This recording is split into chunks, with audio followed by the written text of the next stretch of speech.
प्रारंभ। वक्रतुंड महाकाय सूर्यकोटि समप्रभ निर्विघ्नं कुरु मे देव सर्वकार्येषु सर्वदा सरस्वती नमस्तुभ्यं वरदे कामरूपिणी विद्यारंभं करिष्यामि सिद्धिर्भवति मे सदा गुरुर्ब्रह्मा गुरुर्विष्णु गुरुर्देवो महेश्वरः गुरुः साक्षात् परब्रह्म तस्मै श्री गुरुवे नमः। वाक्यकारं वररुचिं भाष्यकारं पतंजलिं पाणिनिं सूत्रकारंच प्रणतोऽस्मि मुनित्रयम्। पठामि संस्कृतं नित्यं वदामि संस्कृतं सदा ध्यायामि संस्कृतं सम्यक् वन्दे संस्कृतमातरम्। धन्यवादः। अग्रिमकक्ष्यायां सम्पूर्णं इतः पूर्वं यानि पाठानि पठितानि तेषां एकवारं पुनरवलोकनं भविष्यति.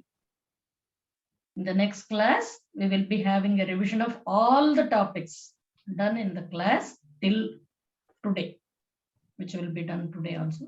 Those topics also will be covered. And wherever you have doubts, you please message us so that we can focus on such topics, more on such topics. अस्तु इदानीं धन्यवादः।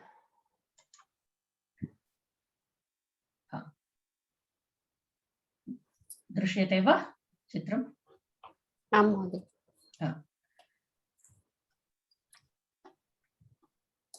अत्र एतत् सर्वे सम्यक् जानन्ति किल? रामः रामौ रामाः, हे राम हे रामौ हे रामाः, रामं रामौ रामान् रामेण रामैः। तत्र रामाभ्याम् इति तत् इदानीं न पठितवन्तः, अतः तत्र न योजितं तत्। रामाय रामेभ्यः रामात् रामेभ्यः रामस्य रामाणां रामे रामेषु। अत्र किञ्चित् सन्देहः अस्ति वा?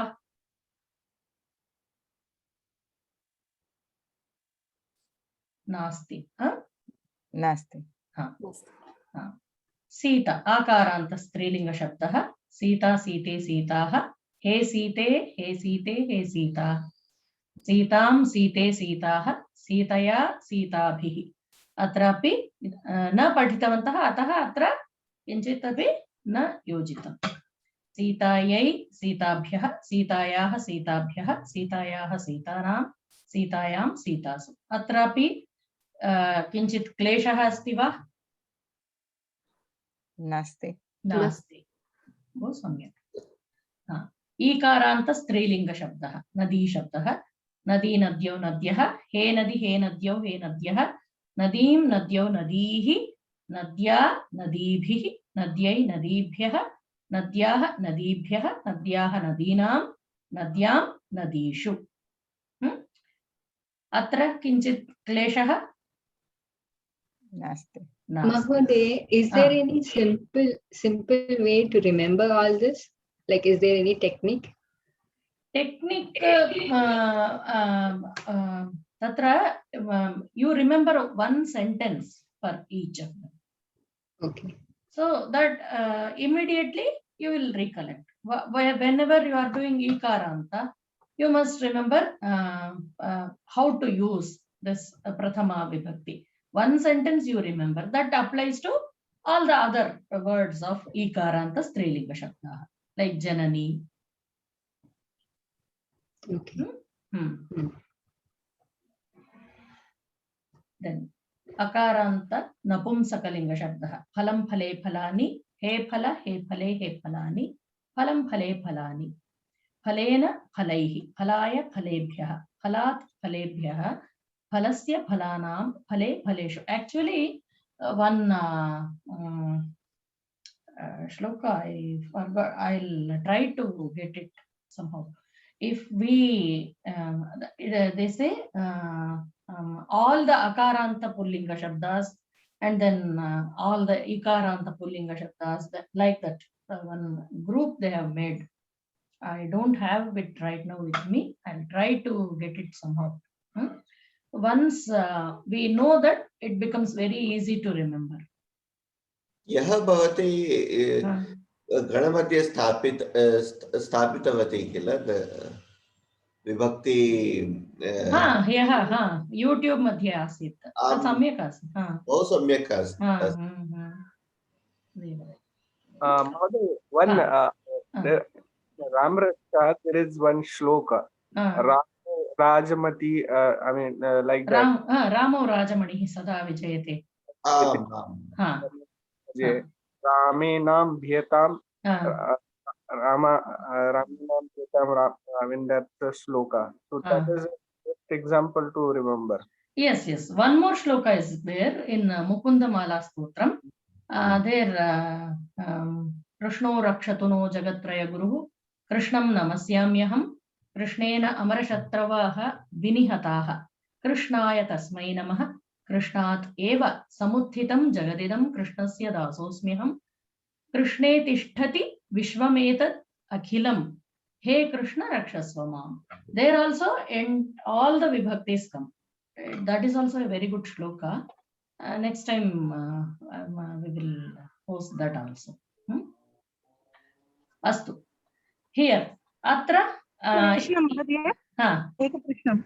In the Grantharyam 27, for the one sentence, Sabariya Rama Phalam Svikaratavan. In that it is Vibhakti 5 only, right? Shabari is Shabariya. So it is Shabariya, Rama, Shabariya, Phalam Svikaratavan. So it's not Shashti Vibhakti. It is Panchami Vibhakti, right? Panchami only. For that, for me, while correcting, they have put Shashti Vibhakti. Okay, I'll check. Okay. Astu. Idanim एकैकं वाक्यं वक्तुं शक्यते वा? क्रमेण गच्छामः. गायत्री महोदये, भवती एव वदतु. Only for this. Saha.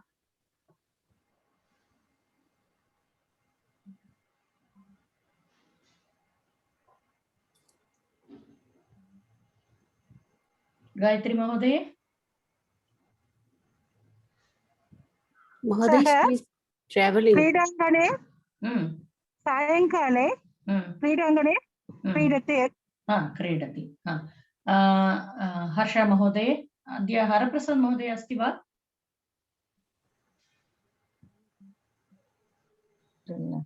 Nasti. अस्ति Mahoday vadatu. Yeah. Saha. Saha nasti. Next. Tau. Okay. Tau Yuvakaha. Tau Yuvakaha nasti. I'm sorry.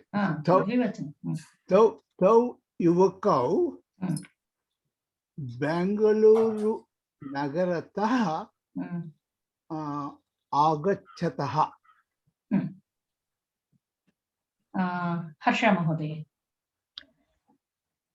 ते सायंकाले फलानि खादन्ति. Kartik Mahoday. Me, madam. Hina Mahoday asti va? Vadatu Mahoday. Sa I have to speak. Sa Sanskrit vargasya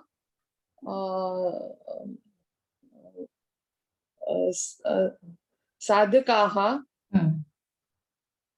सन्ति. सा इति एकवचनं किल? सन्ति इति. साधकः सन्ति साधकः अस्ति साधिका अस्ति साधिका सा स्त्रीलिङ्गं किल या साधिका अस्ति हा, हा। What is sadhika? साध वदतु महोदय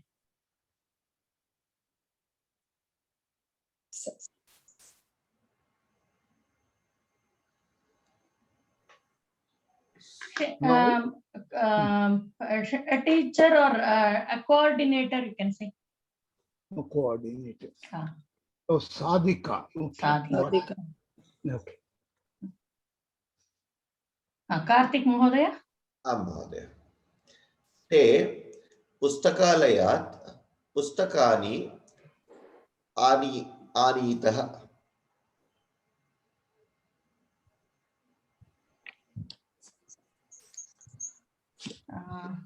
अग्रे कः अस्ति कल्पना कल्पना महोदय अस्ति वा हा, वदतु महोदय आह लेखिकाः कथां लिखन्ति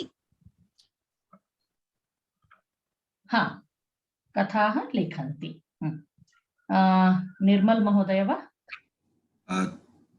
तत् कन्दुकं क्रीडाङ्गणे अस्ति हा प्रीति महोदय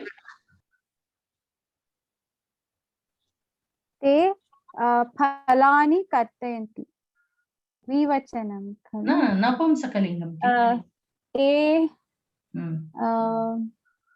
ते चलचित्रं गच्छतः अत्र like मित्रं मित्रम् अस्तु ते then you say मित्रे ते मित्रे मित्रे ते मित्रे चलचित्रं गच्छतः प्रिया महोदय तानि परितः आसन्दः अस्ति तानि परितः आसन्दाः सन्ति तानि अत्र तानि मित्राणि एवम् अपि वक्तुं शक्यते तानि मित्राणि परितः आसन्दाः रीटा रमेश महोदय आं महोदय एषः बालकः तस्य नाम रमेशः हा रीटा महोदय एतौ बालकौ पाठं पठतः सुन्दरी महोदय एते वानराः वने धावन्ति राज महोदय अस्ति वा अस्ति अस्मि अस्मि अस्मि अस्मि सारी एषा बालिका एषा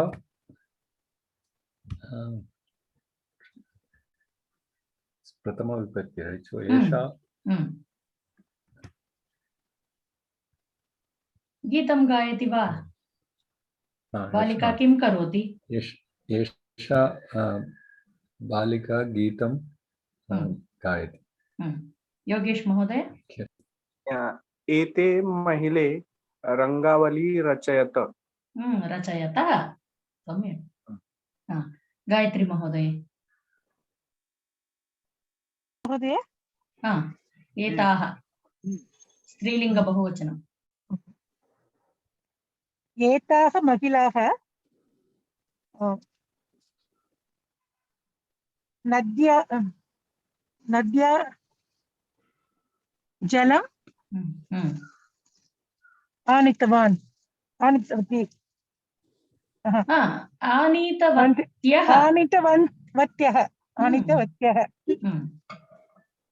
हर्ष महोदय हरप्रसाद महोदय एतत् मित्रं बहु सुन्दरः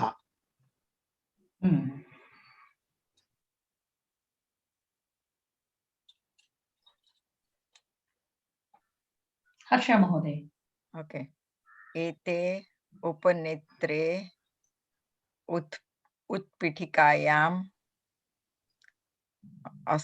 स्तः। स्तः। हीना महोदय। एतानि फलानि आम्रफलानि सन्ति। एतानि फलानि आम्रफलानि मधुराणि अपि सन्ति। मधुराणि अपि सन्ति। कार्तिक महोदय।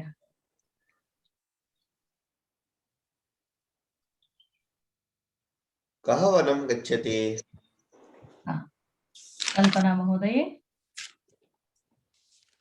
बालिकौ बालिका बालिकौ बालकौ कौ बालकौ उद्याने अस्ति। अस्ति नास्ति। स्तः। निर्मल महोदय। के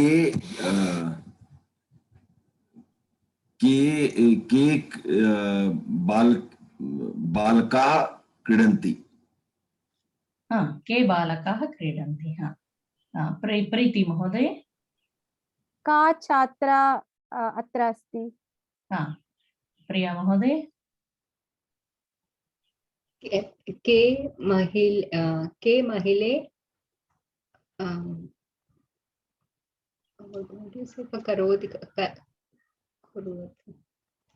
कुरुतः। के महिले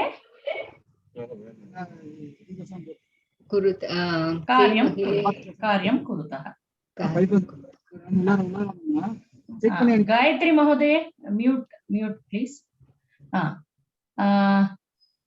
राज महोदय। काः स्त्रीलिंग बहुवचनम्।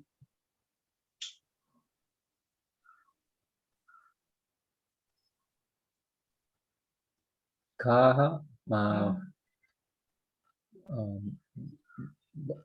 बालिका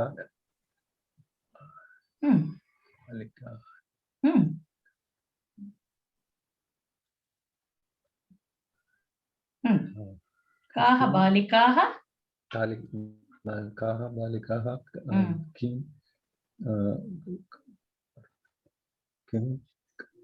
किं वक्तुम् इच्छसि महोदय। what are the girls doing? काः बालिकाः किं कुर्वन्ति। कार्यं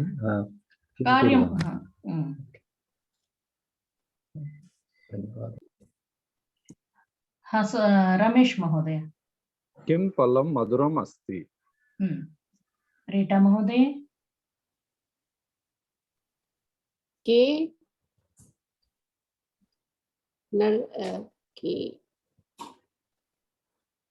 के पुस्तके उत्पीठिकायां स्तः। सुंदरी महोदय। कानि फलानि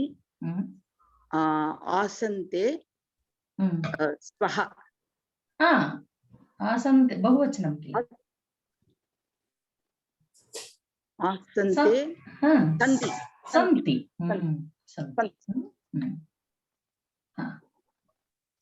गायत्री महोदय। न योगेश महोदय।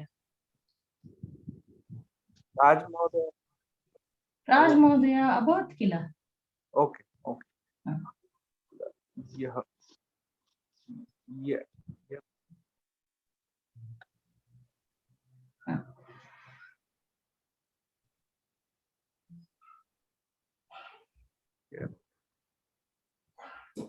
not recollect. Okay. Somebody would like to help him.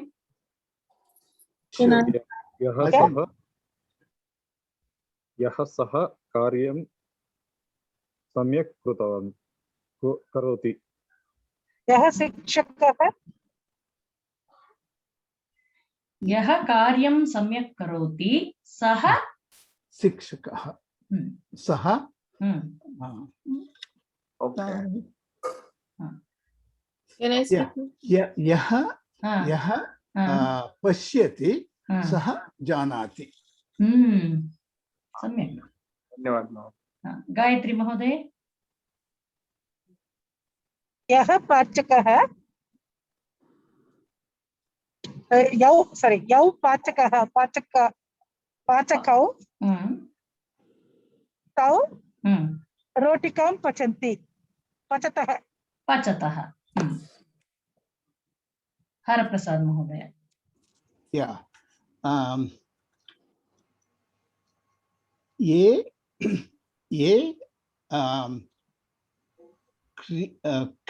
ये क्रीडति ते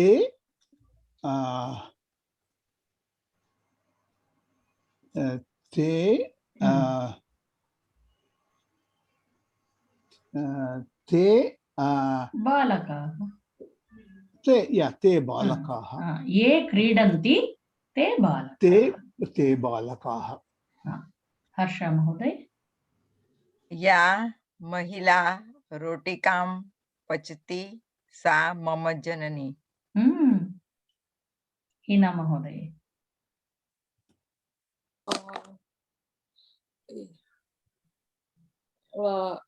ये नदीं पूजतः ते मम सख्यौ स्तः. कार्तिक महोदय. यत् फलं न वृक्षे याः अस्ति. स्त्रीलिंग बहुवचनं. याः नद्यः प्रयागराजे मिलन्ति ताः गंगा यमुना सरस्वती. कल्पना महोदय. महोदय वदतु महोदय. could you please explain what Hina Mahodaya had said? महोदय वदतु, पुनरेकवारं वदतु हीना महोदय. ये नदीं पूजतः ते मम सख्यौ स्तः. Means those who are worshipping Nadi are my friends. They are my friends. Yeah. They both are my friends. Yeah. Okay. Yo, Mahoday, she said ye, yo. ये सखी. यौ नदीं पूजतः. यौ नदी, यौ नास्ति. ये स्त्रीलिंगः अस्ति किल. ओके, ये स्त्री. किञ्चित् सन्देहः अस्ति वा? पुनरेकवारं वदतु महोदय. Asking me? आम्. ये नदीं पूजतः ते मम सख्यौ स्तः. अवगतं वा? आं महोदय. प्रिया महोदय अवगतम्? आं महोदय, धन्यवादः. कल्पना महोदय. यत् वृक्षात् फलं पतति तत् फलम् आम्रफलम्. यत् इति वृक्ष, तत्र यः वृक्षात् एव. वृक्षः इति पुल्लिङ्गशब्दं किल. यत् फलं पतति. यत् फलं पतति तत् फलम् आम्रफलम्. तत् आम्रफलम्. निर्मल महोदय.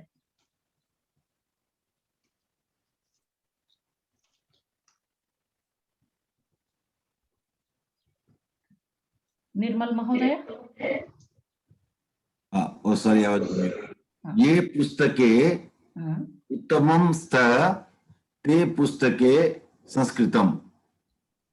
ये पुस्तके उत्तमम् इति तत्र सम्यक् नास्ति. उत्तमः स्त. उत्तमम् उत्तमे. ये पुस्तके उत्तमे. ये पुस्तके उत्तमे स्त ते पुस्तके संस्कृतम्.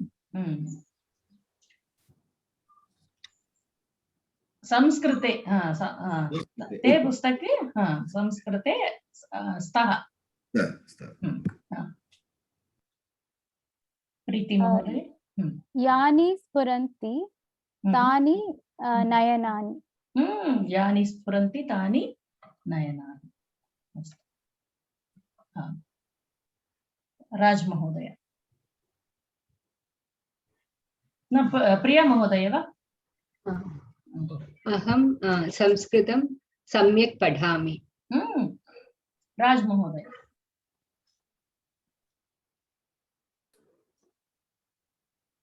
Sorry, I need more time to think. Avam. So you expand on what Priya Mahoday said. Yeah. Aham samyak patami, she said. Avam. Avam. Sanskritam. Sanskritam samyak patamaha. Ramesh Mahodaya. Vayam Samskrita patam patami. Vayam patamaha.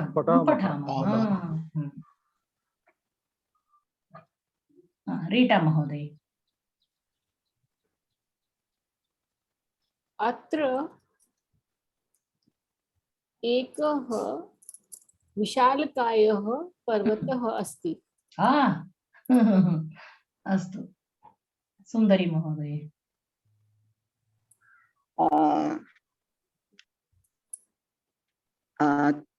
तत्र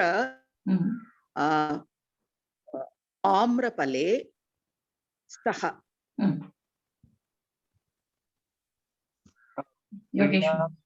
क्रीडाङ्गणे बालकाः सन्ति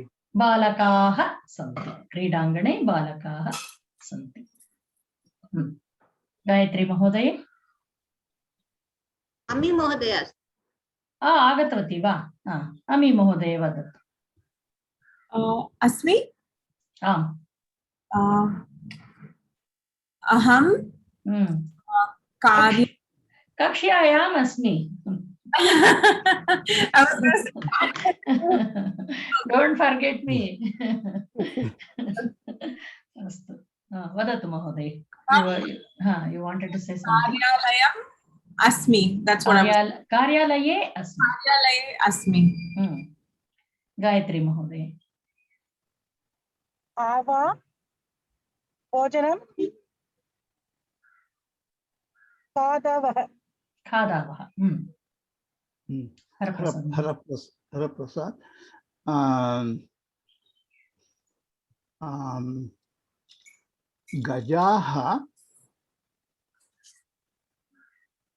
गजाः नास्ति महोदय अत्र उत्तमपुरुषः उत्तमपुरुषः okay got it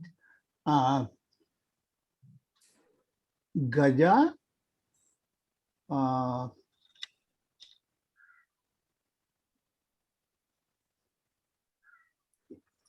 गजा वनानि स्मः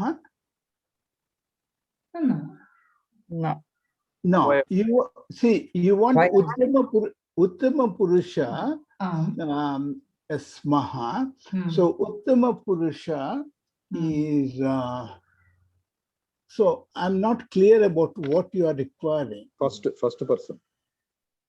No, first I understand the first person. Atra Mahodaya tatra she said Ami Mahodaya said aham karyalaye asmi. Aham then tasya vayam yeah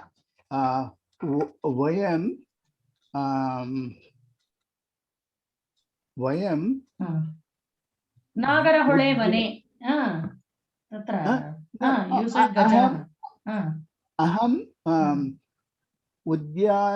udyane atanti न वयम इति उपयुक्तम् अटन्ति इति वयम उद्याने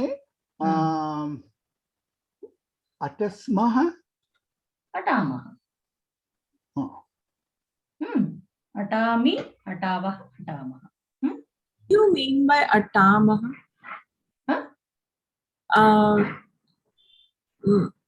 Kimartham, like what does it mean? Wandering. To wander around. Thank you. इदानीं द्वितीया विभक्ति सर्वनामपदानां द्वितीया विभक्तिं पश्यामः। तत्र शिक्षकः तं पृच्छति। शिक्षकः तौ पृच्छति। शिक्षकः तान् पृच्छति। Teacher asks him, tam. Teacher asks the two of them. Two of the boys or youth, somebody. Shikshakah taan pruchhati. Asks them. Tam, tau, taan. Avagatam? Come, or tam, tau, tan. Tan. And what is this karma thing you have written on the top? Karma padam. Oh, Saha taute asti kila. Tas the meaning of that. Okay. Tasya karma padam asti tam tau tam. Okay. Avagatam? Saha taute tam tau tam. Saha taute iti prathama vibhaktiyam. Tam tau tan iti dvitiya vibhakti rupani. Avagatam? Yeah. Saha taute tam tau tam. Atra vakyam kartum shakyate va?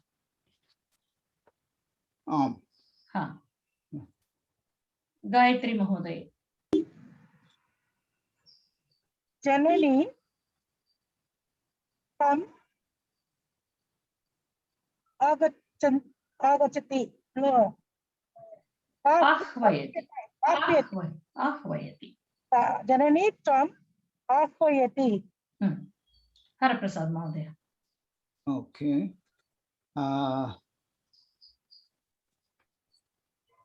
Adhyapikau. Adhyapakau. Tatra pullingaha Mahoday. Oh, yeah.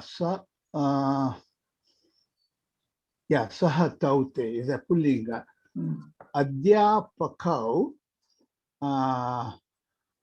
Say tau.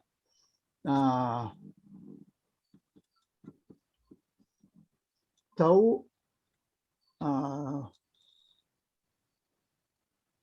adhyapikau tau chatraha Chatrau. Tau chatram avyayati. अत्र अध्यापकः इत्येव सम्यक् भवति किल अध्यापकः तौ छात्रौ आह्वयति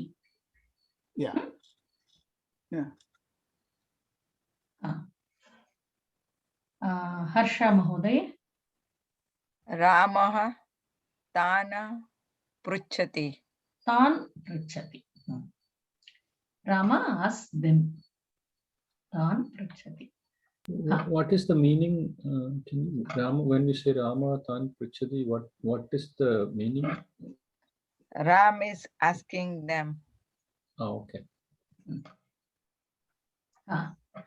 इदानीं येषः एतौ एते तद् इदानीं सर्वे जानन्ति तस्य द्वितीया विभक्तिः भवति एतं एतौ एतान् हीना महोदय एतम्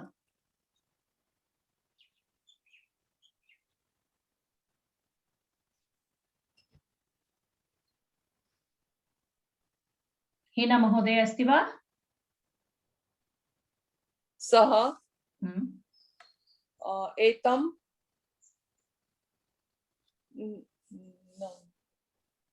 सः एतं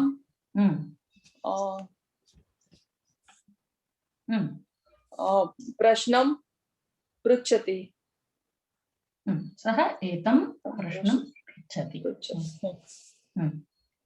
Kartik Mahoday. So, but here isn't Prasnam Napunsak Linga? न प्रश्नः इति पुल्लिङ्ग शब्दः. This question प्रश्नम्. Yeah, no, that I understood, but एतं Prasna प्रश्नम्. एतं प्रश्नम्. is प्रश्नः personal. पुल्लिङ्ग. Okay. कार्तिक महोदय. आं महोदय. शिक्षकः एतौ पाठयति.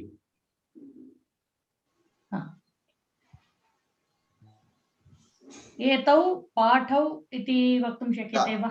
एतौ पाठं पाठयति. पाठौ पाठम् इति एतौ पाठौ. आमाम् आम्. एतौ पाठौ पाठयति.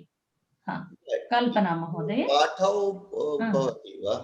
पाठं नपुंसक पाठः पाठः इति पुल्लिङ्गशब्दः.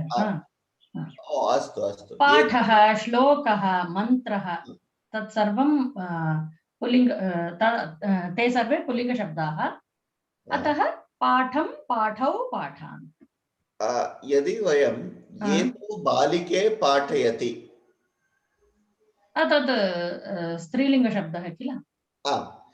एतौ अस्तु अस्तु. इदानीं पुल्लिङ्गे स्मः. एतौ पाठं. क्षम्यतां. कल्पना महोदय. पंडितः एतान् गृहं गच्छति. पंडितः एतान्. एतान् इति तत्र goes to their house. तत्र तत् सम्यक् नास्ति इति मन्ये. एतेषां गृहं गच्छति. अतः एतान् द्वितीय विभक्तिरूपम् अस्ति. पंडितः एतान् अर्चति. एतान् देवान् अर्चति. Ji, I don't understand that sentence. Could you please explain it in either English or a different language? Which one? Etan. See, yeshah, you know, yeshah balakah. Etam balakam shikshakah prashnam pruchhati. Did you get it? Yeshah balakah asti. Shikshakah etam balakam prashnam pruchhati. Okay. So this boy, right? Etau balakau stah. These two are boys. Shikshakah etau balakau prashnam pruchhati. So I wanted to understand. I understood what you said, Haripriya ji. What I'm trying to understand is the sentence that was just said as an example. That that I didn't follow. For bahuvachanam. For bahuvachanam, yes. Okay. What did she say, Kalpana Mahoday? No, you used the word ete sham. Probably she's got confused about it. Yes. See, he goes to Pandita. The Pandit went to their house. She said no. To etesham griham. That etesham will not. Panditaha, he went to their house, will not come here. Atra dvitiya vibhakti asti kila. So karma padam upayoktavyam atra. So then what will be a correct usage of etan? Etan devan archati. Okay. Okay. Yes. Okay. Got it? Devtas.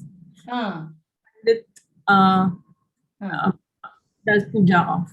Like, okay. It is parallel to Ramam, Raman. Yes. Same. Raman. Bahuvachanam. Pullinga. Here it is Sarvanam. Is why Etan. Instead of Raman, it is Etan. To them. Yes. It is object here. Object. Yeah, to them. Yeah. Avagatam? Avagatam. So, Sham is different, right? We don't talk about it right now, correct? Which one? Ete Sham. No, we are not talking about that right now. We are doing only Dvitiya Vibhakti here.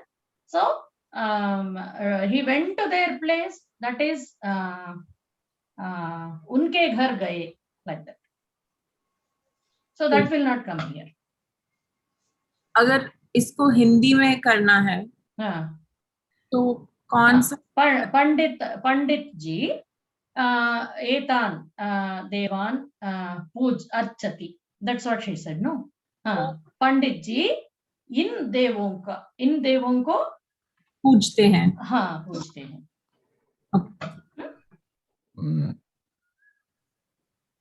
अस्तु, अग्रे गच्छामः वा? आम् महोदय. हाँ.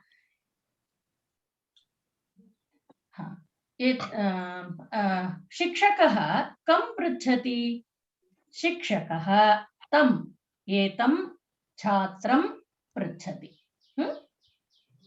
शिक्षकः कौ पृच्छति? शिक्षकः तौ एतौ छात्रौ पृच्छति. शिक्षकः कान् पृच्छति? शिक्षकः तान् एतान् छात्रान् पृच्छति. कं कौ कान्, तस्य उत्तरं भवति तं एतम् अथवा छात्रम् अथवा बालकं, whatever you want to add here. शिक्षकः कौ पृच्छति? To whom to is he asking? शिक्षकः तौ एतौ छात्रौ बालकौ. शिक्षकः कान् पृच्छति? Whom all is he asking? शिक्षकः तान् एतान् छात्रान्. एवम्. अवगतम्? So what is, I'm sorry, what is wrong in asking Shikshakaha Kim Pruchati? Kim Pruchati is different. Whom? What? Difference is there, no? Shikshakaha Kim Pruchati. What is he asking? Here, whom is he asking? Whom is he asking? Oh, okay. This is the second. Okay. Avagatam? Kaha pruchati? Shikshakaha pruchati. Shikshakaha kam pruchati? Shikshakaha chhatram pruchati. Balakam pruchati. Balakam pruchati. Shikshakaha kam balakam pruchati? Shikshakaha tam balakam pruchati. Athava shikshakaha etam balakam pruchati. अत्र शिक्षकः कौ पृच्छति? whom to is he asking? शिक्षकः शिक्षकः तौ बालकौ पृच्छति अथवा तौ छात्रौ पृच्छति. एवम्. अवगतम्? Okay. इदानीं निर्मल महोदयः वा इदानीम्? आम् आम्. अहं कः अभ्यासं पृच्छामि? द्वितीया विभक्ति करणीयं. द्वितीया विभक्ति. अहं कः पृच्छामि? अहं कं पृच्छामि? whom will I ask? Oh, sorry. अहं कं पृच्छामि. Okay. प्रीति महोदय.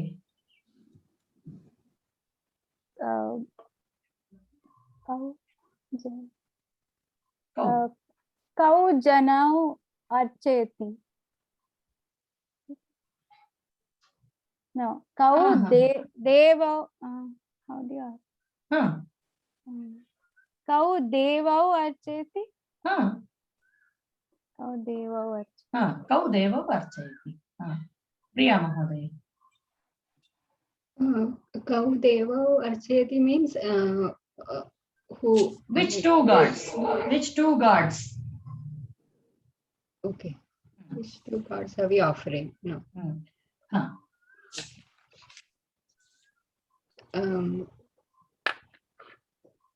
के बालके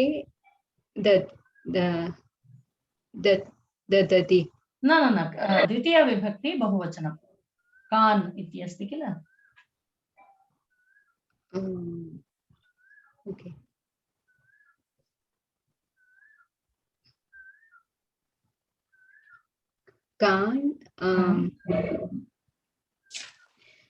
कान् बालकान्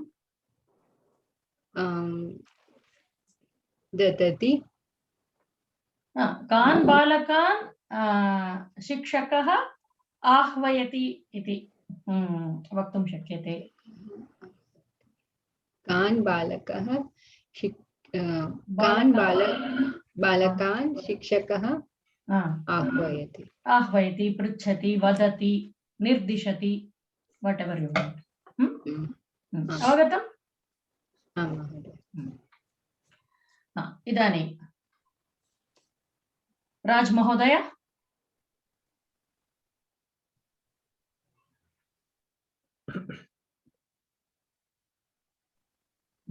This is to match, right?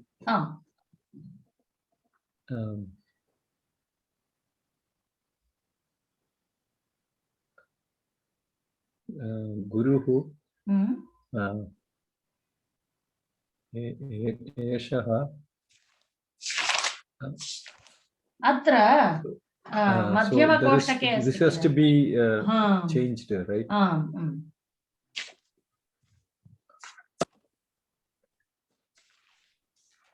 Sorry, I am unable to, so I'll wait. I'll pass to the अस्तु next रमेश महोदय। गुरुः तं बोधयति। रीटा महोदय। द्रौपदी तं एतं पश्यति। एतं पश्यति। सुंदरी महोदय। जनकः तं बोधयति। तं बोधयति। अत्र एतदपि वक्तुं शक्यते किल। जनकः कम् आह्वयति।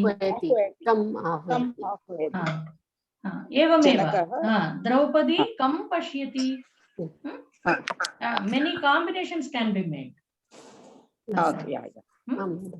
So योगेश महोदय एकनिमिषम्। अत्र स्त्रीलिंगे द्वितीया विभक्तिरूपाणि। शिक्षकः तां पृच्छति। पुल्लिंगे किमासीत्? तं पृच्छति। अत्र स्त्रीलिंगशब्दः, अतः तां पृच्छति।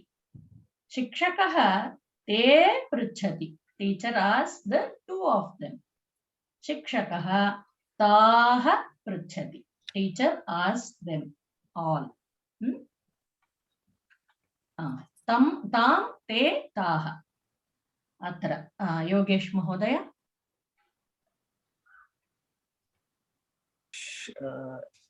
शिक्षकः तां छात्रा पृच्छति। शिक्षकः पुनरेकवारं वदतु। शिक्षकः तां छात्रा पृच्छति। तां छात्रां पृच्छति। अमी महोदय।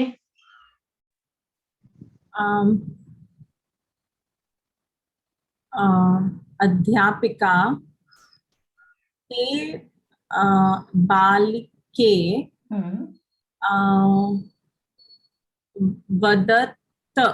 वदतः। न वदति एव। Who is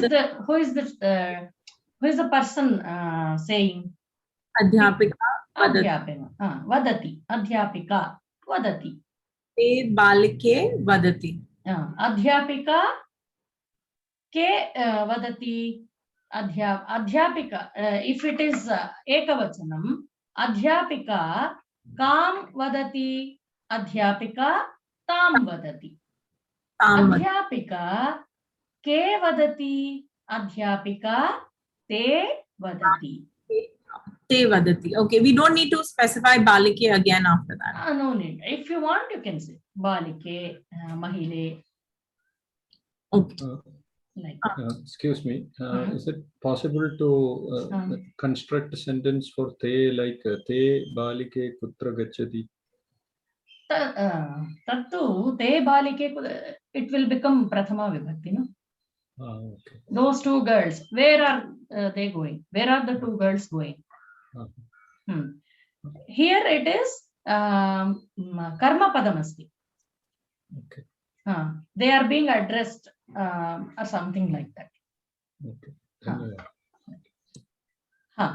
Gayatri Mahodaya. Taha. Mahilaha taha naukaha taranti.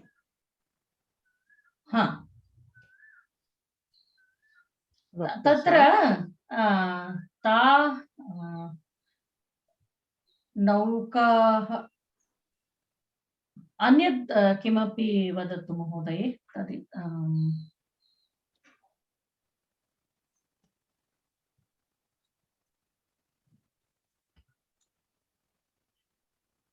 Gayatri महोदये महिलाः ताः नौकाः तरन्ति ताः नौकाः तरन्ति वा नौका स्त्रीलिङ्गं खलु महोदय स्त्रीलिङ्गमेव किन्तु तत्र कर्मपदं किं भवति they are going in which boats going in इत्युक्ते तत् तृतीया विभक्ति किल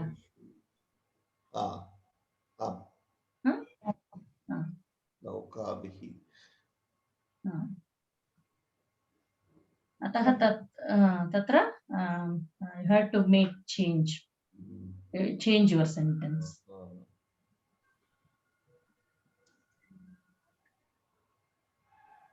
Okay.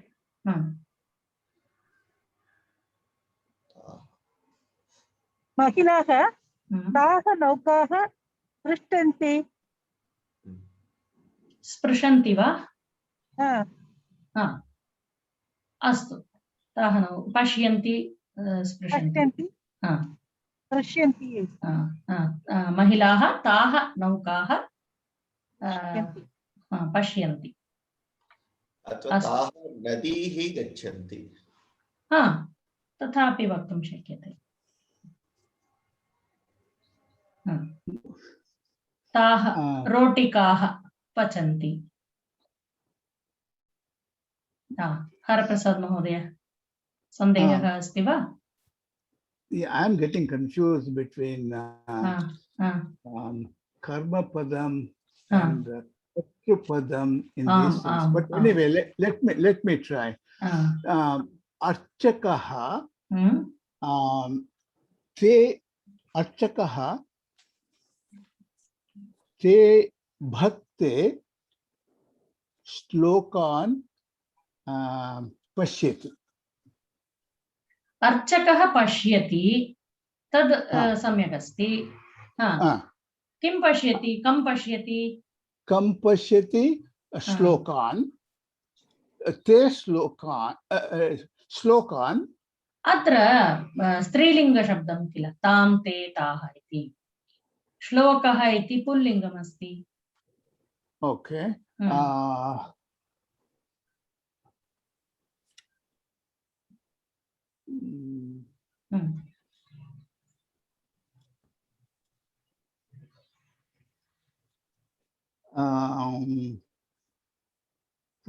not pushpam, malam, male, male. Archakaha te male pashyati. अर्पयति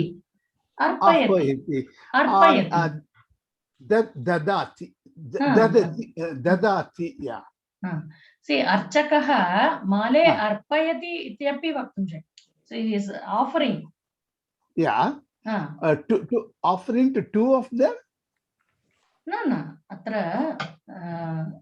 माला तां मालां अर्पयति, ते माले अर्पयति, अर्चकः तां मालाम् अर्पयति, अर्चकः ते माले अर्पयति, अर्चकः ताः मालाः अर्पयति. So Mahodaya, that means Archaka is offering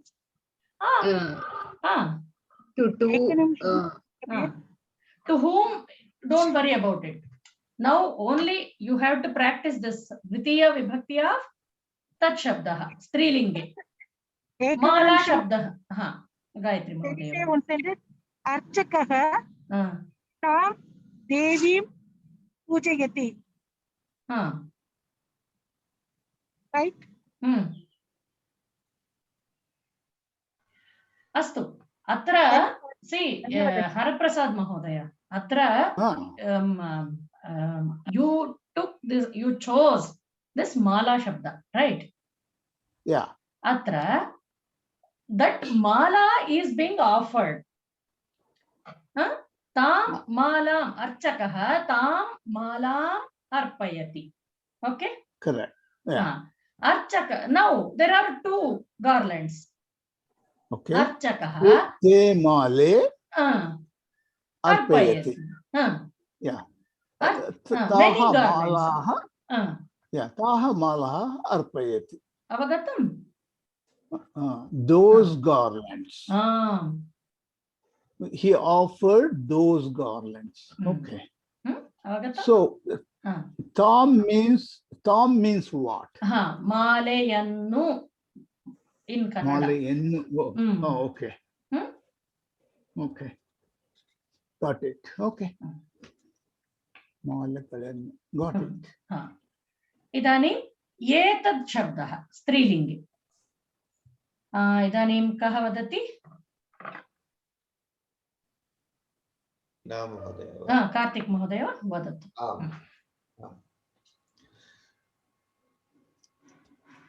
वानरः एतां फलं खादति. एतां फलं नपुंसकलिङ्गं किल?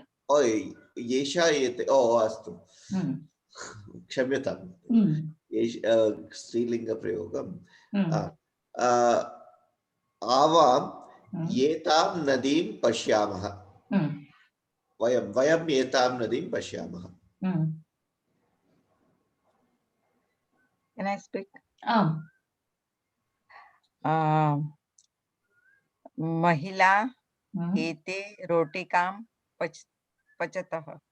रोटिका एते रोटिके पचते. महिला एते रोटिके पचति. 2 rotis. She is making 2 rotis. Only 2 rotis. Hina Mahodaya. जनकः एतान् नास्ति, एताः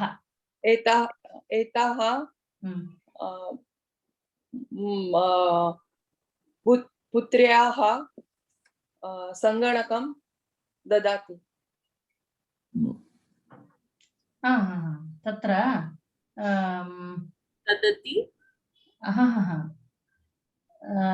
दानक्रिया अस्ति किल, अत्र कर्मपदमस्ति. एताः पुत्र्याः, like this 2 daughters. किन्तु कर्मपदं नास्ति किल तत्र. जनकः एताः इन पुत्रियों को ऐसे आएगा ना. इन पुत्रियों को. So कर्मपदं नास्ति तत्र. It will become the 4th vibhakti, right? पुत्रीभ्यः.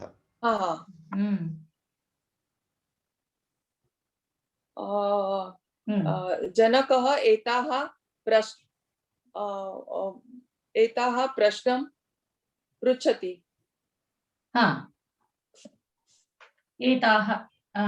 एताः प्रश्नम् इति नास्ति. इनको प्रश्नान्. एताः प्रश्नान्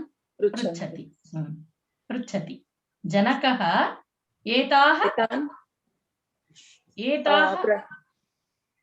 See, Etaha. Janaka, father is asking, etam prashnam prachati. Asking, those these girls. Janakaha ete prashnam prachati. Janakaha etaha prashnam prachati. Avagatam? Okay. It could be to anyone, right? Because you're not saying girls, right? You are not, she has not specified. Etam balikam, etam chatram, iti, tatra, visheshataya na uttam. Ataha, it can be anybody. Mahoday, it means to her and to both of the ladies and to all of the ladies. This also is correct? Yeah.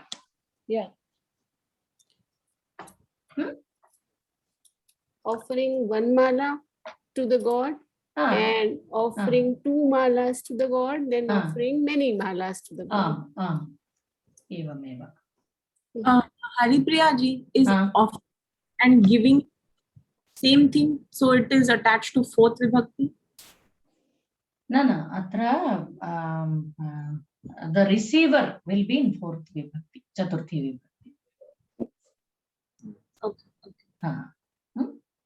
अस्तु. शिक्षकः कां पृच्छति? शिक्षकः ताम्, एतां, बालिकां, महिलां, जननीं, तथा.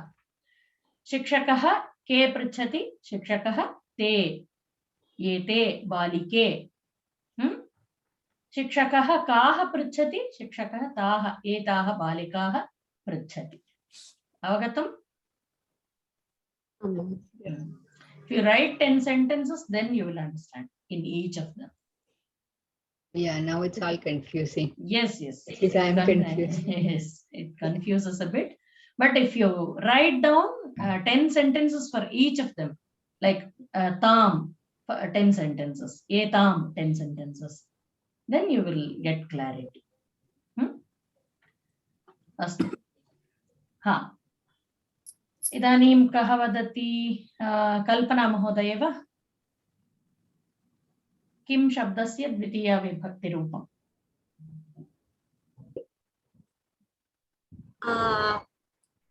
बालिका कां चालयति. It makes sense. बालिका द्विचक्रिकां चालयति. सम्यक्. निर्मल महोदय. शिक्षिका के पाठे पाठयति. अत्र पाठः पुल्लिङ्गशब्दः, अतः के गीते इति वक्तुं शक्यते. गीता, गीते. ओके. गीता इति स्त्रीलिङ्गं किल? के गीते पाठयति. सः काः खादति? 1 second. So suppose I want to say that okay, शिक्षकः के छात्रे और के छात्रे पाठं पाठयति. So which two girls she is teaching one lesson. So शिक्षिका के what is that? छात्रे is correct or? छात्रे. शिक्षिका के छात्रे पाठं पाठयति. That is correct, no? शिक्षक ने किन दो लड़कियों को छात्राओं को पढ़ाया. So for that I have to say like that only, no? शिक्षिका के छात्रे पाठं पाठयति. तत्र द्वितीया विभक्ति अस्ति वा प्रथमा विभक्ति अस्ति वा? के छात्रे is द्वितीया only. अस्तु. So if I remove छात्रे, just to indicate K means which two? Which two? Yeah, and then I can still say शिक्षिका Ke patam patiyati, right? Yeah. Okay. Ke pathayati, that is also enough. Enough, but I'm just saying Ke patam is also wrong, not wrong, right? No. Okay. Thank you. Preeti Mahoday. सः काः खादति सः गुलिकाः खादति गुलिकाः खादति राज महोदय महोदय प्रिया महोदय अस्ति वा वदतु शिक्षिका काः पाठयति ताः पाठयति I'm confused. अत्र एकवचनप्रयोगं करोतु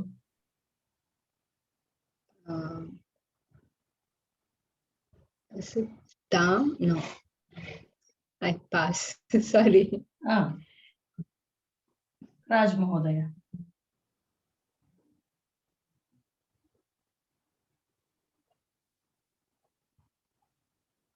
नास्ति वा रमेश महोदय शिक्षिका तां पाठयति शिक्षिका तां पाठयति सा तस्याः द्वितीया विभक्तिः तां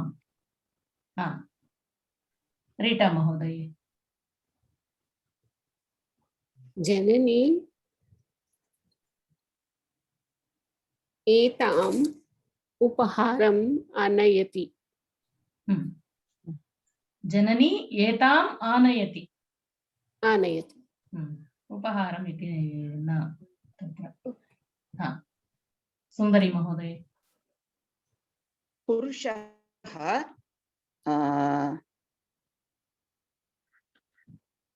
एतां लिखति पुरुषः एतां लिखति सरि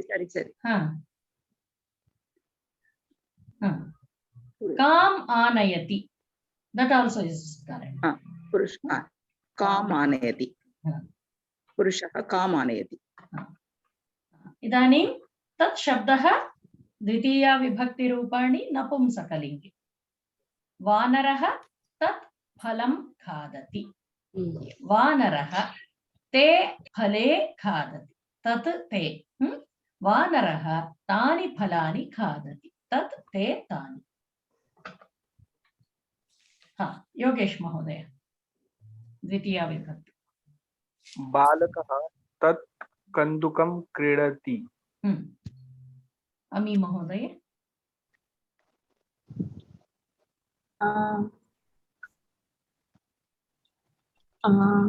वनं ते फले patati in the forest those fruits fall here dvitiya vibhakti kila karma pada so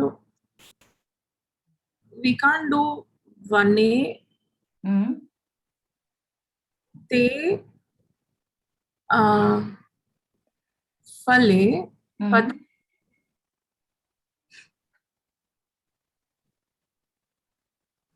object no tatra वन में दो फल गिरे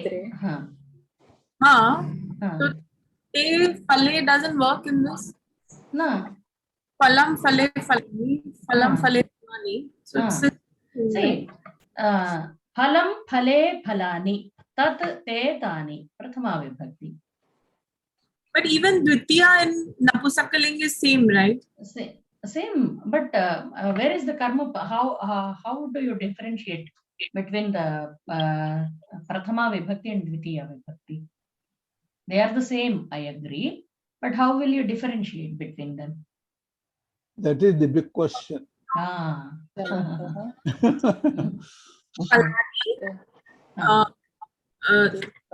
फले खादतः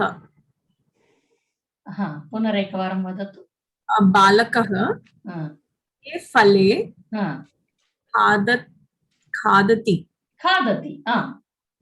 yes बालकः ते फले खादति गायत्री महोदय।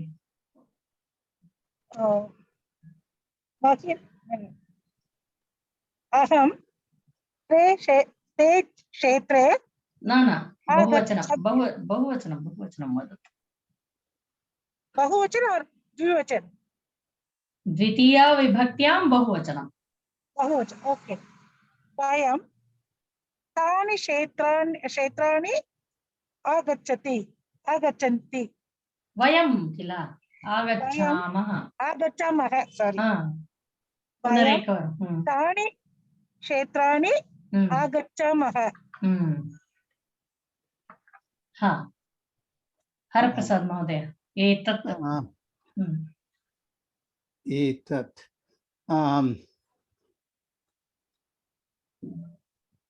हरप्रसादः एतत् कदलीफलं खादामि। खादति।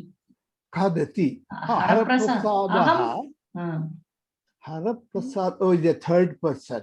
हरप्रसादः एतत् कदलीफलं खादति। हर्षा महोदय। आवाम एते आम्रफले खादावः। हिना महोदय। one minute.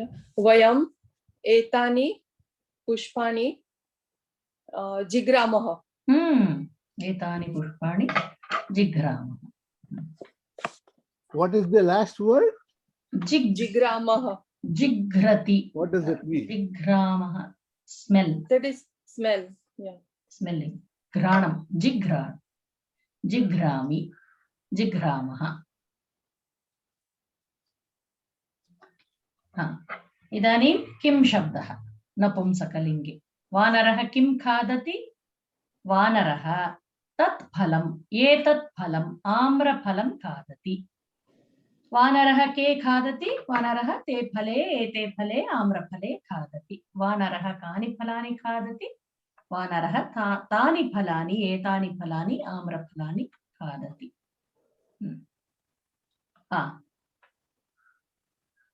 महोदय। कार्तिक महोदय। वयं किम् उपयुज्य फलरसं करिष्यामः? वयं फलम् उपयुज्य फलरसं करिष्यामः। कल्पना महोदय। सैनिकः के भवने गच्छतः। सैनिकः के भवने गच्छतः। सैनिकः गच्छति। ओके, गच्छति। सैनिकः के भवने गच्छति। निर्मल महोदय। अहं कानि मित्राणि मिलामि। अहं कानि मित्राणि मिलामि। प्रीति महोदय। छात्रः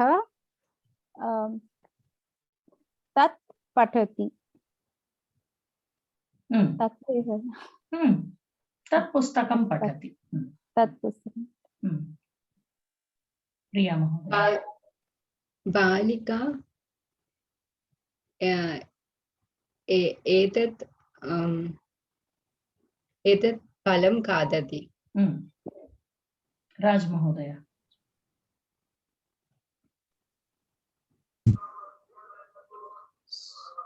रमेश महोदय वदतु। सः किं खादति? सः किं खादति? अत्र बहु सरलम् अस्ति। इदानीं यत् शब्दः यं यौ यान्। अहं यं वदामि सः मम मित्रम्। अहं यौ वदामि तौ मम मित्रे। अहं यान् वदामि ते मम मित्राणि। यं यौ यान्। Whomever I am talking to is my friend. यं यौ यान्। रीटा महोदय।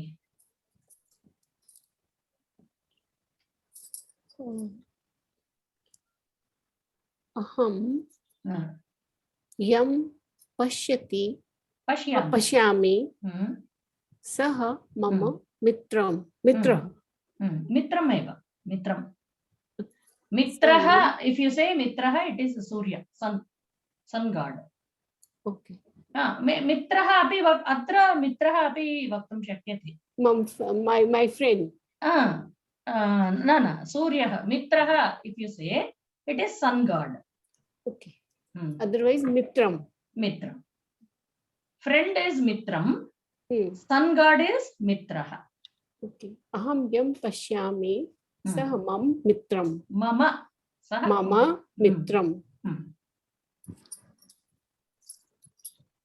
सुन्दरी महोदय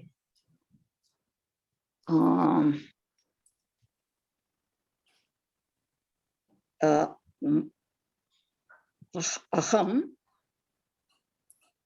यं पूजयामि द्विवचने अहं ये पूजयामि ते रामौ ते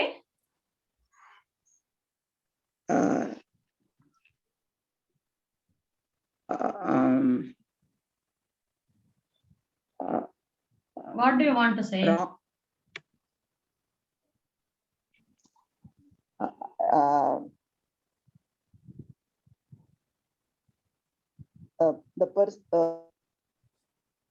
the two persons whom I pray are Ramau.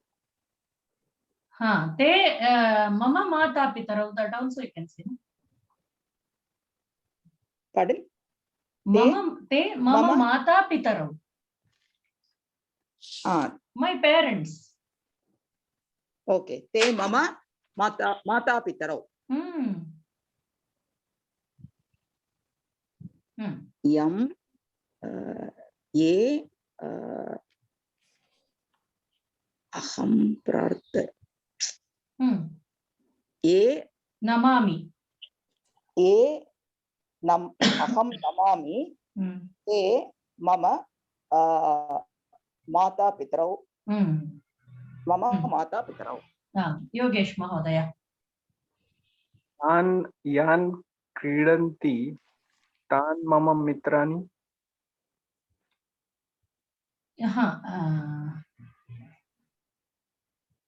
तत्र ये क्रीडन्ति इति वक्तुं शक्यते यान् क्रीडन्ति इति नास्ति सम्यक् नास्ति कर्मपदं भविष्यति किल तत्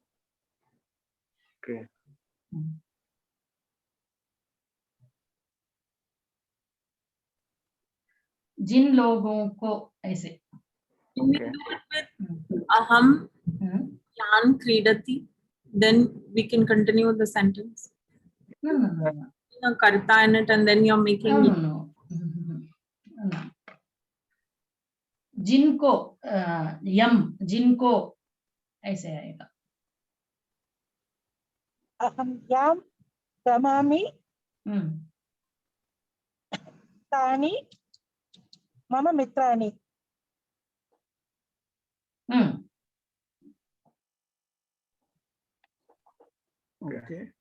अहं यान् आह्वयामि आह्वयामि ते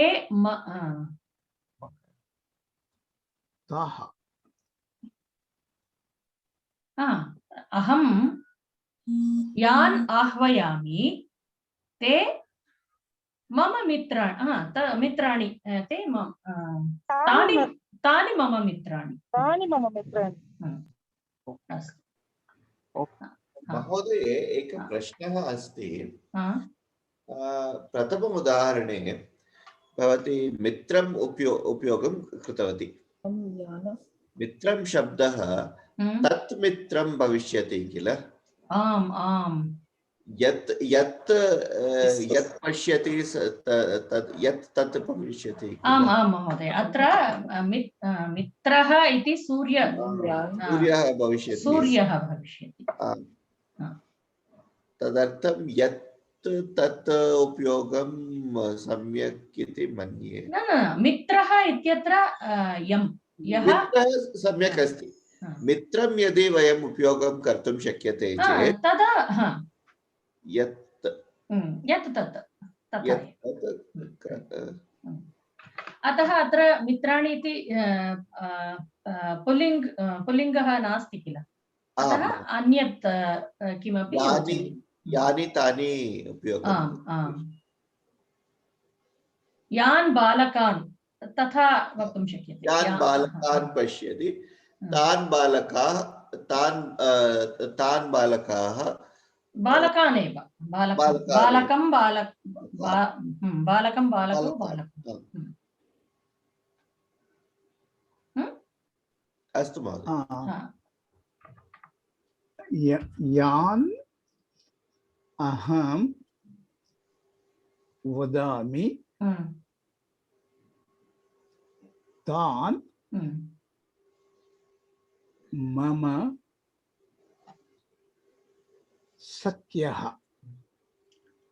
ते तथा सम्यक् नास्ति महोदय। तत्र ताः मम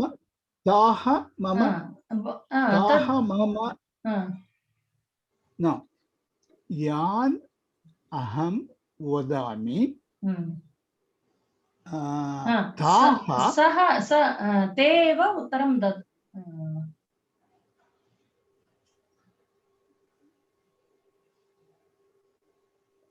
उत्तरं ददति। सी whomever I am तत्र एवं only he will reply. Whomever I am talking, they are my friends. अस्तु। Okay. तत्र मित्र सखी यदि सखी इति वदति तदा तत् स्त्रीलिङ्गशब्दः किल। So they are my friends.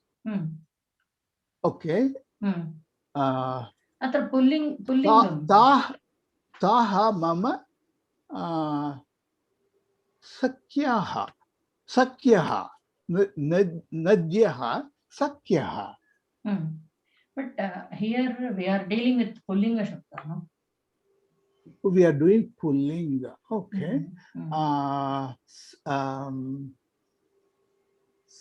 Sakaha. Sakaha.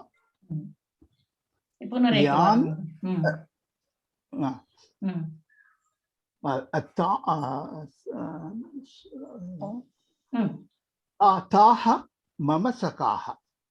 ताः नास्ति, ताः इति स्त्रीलिङ्गं शब्दमस्ति। ते मम सखाः। करेक्ट। करेक्ट। ते बहुवचन पुल्लिङ्ग। ओके। याम ये याः. If you are getting too confused, we will stop this and take something else. I'm getting confused. Okay, we will do something else. We will skip this.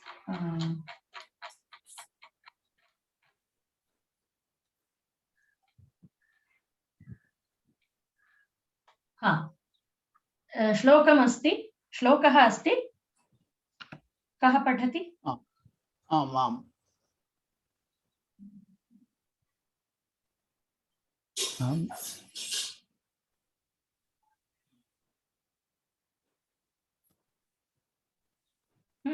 पठतु। Shall I read? I can read. सुन्दरी महोदय पठतु। वसुदेव सुतं देवं कंस चाणूर मर्दनं देवकी परमानंदं कृष्णं वन्दे जगद्गुरुम्। अर्थमपि वदतु महोदय।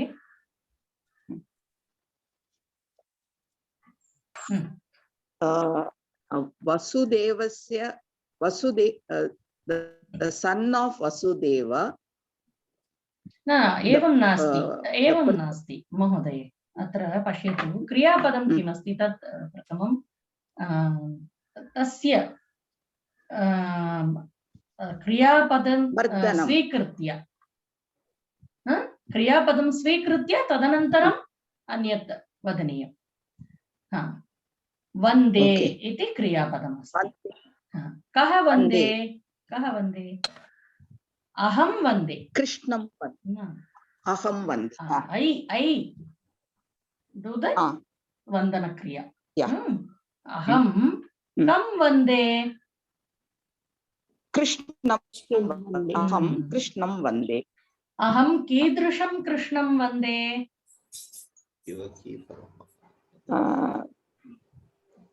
Vasudeva Sutam. Aham Vasudeva Sutam Krishnam vande. Punaha kidrusham Krishnam vande. Aham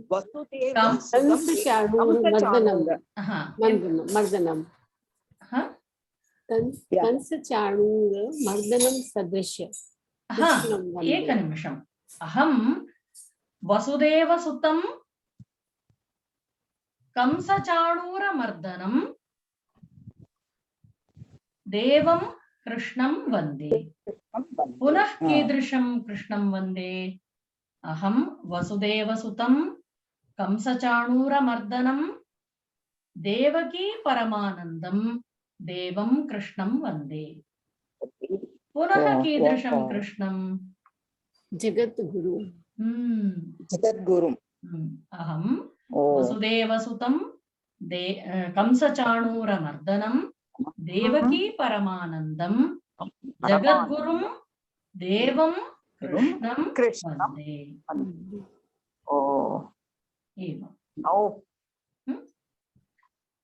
Avagatam. Avagatam.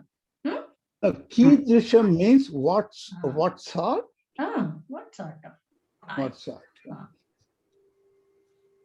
If you do like this, what happens is you group all the Prathama Vibhakti words together, Dvitiya Vibhakti words together, and then do it. It becomes any shloka you take, it becomes easier. Okay. Avagatam. You try this, you practice other shlokas, simple shlokas with this and try it.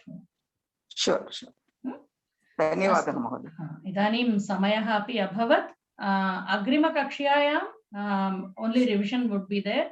Whatever areas you need help, you please message us so that we will prepare our slides accordingly. Okay. अस्तु समापयामः वा? ॐ सर्वे भवन्तु सुखिनः सर्वे सन्तु निरामयाः सर्वे भद्राणि पश्यन्तु मा कश्चित् दुःखभाग् भवेत्। ॐ शान्तिः शान्तिः शान्तिः हरिः ॐ। धन्यवाद महोदय। धन्यवाद महोदय। धन्यवादः महोदय। धन्यवादः महोदय।